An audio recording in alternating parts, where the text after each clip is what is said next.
ભરૂચમાં 85 વર્ષીય વૃદ્ધનું દેહદાન કરાયું હતું.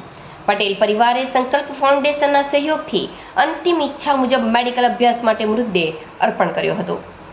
ભરૂચ શહેરમાં 85 વર્ષીય સ્વર્ગીય ભૂપેન્દ્રભાઈ વનકેશ્વર પટેલના નિધન બાદ તેમના પરિવારે દેહદાન કરવાનો નિર્ણય લીધો હતો. તેમની અંતિમ ઈચ્છા મુજબ માનવ સેવાના ઉદ્દેશ્યથી આ પગલું ભરવામાં આવ્યું. આ દેહદાન પ્રક્રિયા સંકલ્પ ફાઉન્ડેશન ભરૂચ દ્વારા પૂર્ણ કરવામાં આવી. પરિવારજનોએ ફાઉન્ડેશનના સ્થાપક સંજય તલાટીનો સંપર્ક કર્યો. ત્યારબાદ જરૂરી કાર્યવાહી હાથ ધરવામાં આવી. મૃતદેહને પરિવારજનોની હાજરીમાં સન્માનપૂર્વક ઝાયડસ મેડિકલ કોલેજ ખાતે મોકલવામાં આવ્યો. કોલેજ તરફથી જનરલ મેનેજર હેતલ રાવે દેહદાન સ્વીકાર્યું હતું, જે મેડિકલ વિદ્યાર્થીઓના અભ્યાસ માટે ઉપયોગી બનશે.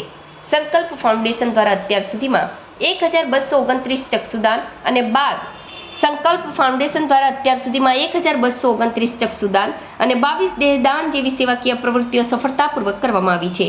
સંસ્થા આવા સેવાભાવી કાર્યોમાં સતત સક્રિય છે. આ પ્રકારના દેહદાનથી મેડિકલ ક્ષેત્રના વિદ્યાર્થીઓને માનવ શરીર રચનાનો ઊંડો અભ્યાસ કરવાની તક મળે છે, જે ભવિષ્યમાં કુશળ ડોક્ટરો તૈયાર કરવામાં મદદરૂપ થાય છે.